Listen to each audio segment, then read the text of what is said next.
পরিবেশ সংরক্ষণ, সবুজায়ন ও জনসচেতনতা বৃদ্ধির লক্ষ্যে চট্টগ্রামের বোয়ালখালীতে লোক সাংস্কৃতিক প্রতিষ্ঠান বিনয়বাসী শিল্পী গোষ্ঠীর উদ্যোগে বৃক্ষরোপণ ও বৃক্ষ বিতরণ কর্মসূচি অনুষ্ঠিত হয়েছে।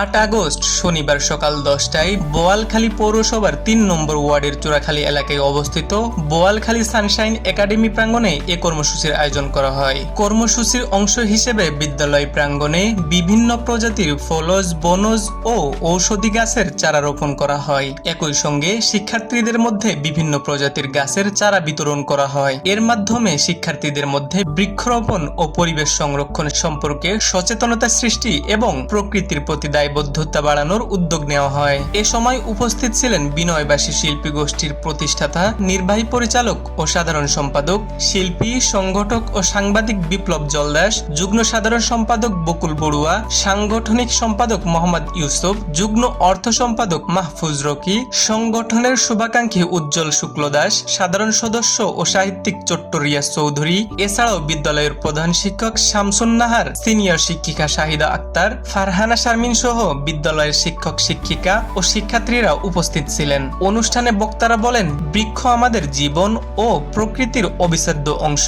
পরিবেশের ভারসাম্য রক্ষা, জলবায়ু পরিবর্তনের বিরূপ প্রভাব মোকাবেলা এবং ভবিষ্যৎ প্রজন্মের জন্য একটি বাসযোগ্য পৃথিবী গড়তে ব্যাপকভাবে বৃক্ষরোপণের কোনো বিকল্প নেই। তাই প্রত্যেককে অন্তত একটি করে গাছ রোপণ করার পাশাপাশি তার যথাযথ পরিচর্যা করতে হবে।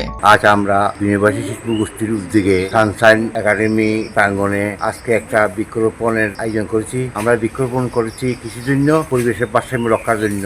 বক্তারা আরো বলেন, শুধু বৃক্ষরোপণ করলেই হবে না, রোপণ করা গাছের পরিচর্যা ও সংরক্ষণ নিশ্চিত করাও সবার দায়িত্ব।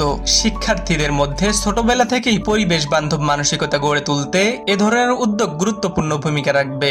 আপনারা জানেন বৃক্ষরোপণ অত্যন্ত আমাদের জন্য গুরুত্বপূর্ণ। বৃক্ষ আমাদের এই যে আজকে হাসপাতালে মুমূর্ষ রোগীরা অক্সিজেনের অভাবে মারা যাচ্ছে, এই অক্সিজেন আল্লাহ তাআলার পক্ষ থেকে আমরা বিনা পরিশ্রমে আমরা পাচ্ছি শুধুমাত্র এই বৃক্ষের কারণে।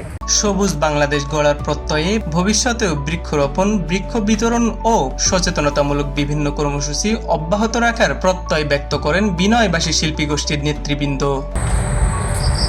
হিমুর Rahman, news Bangla .news, Dhaka multimedia.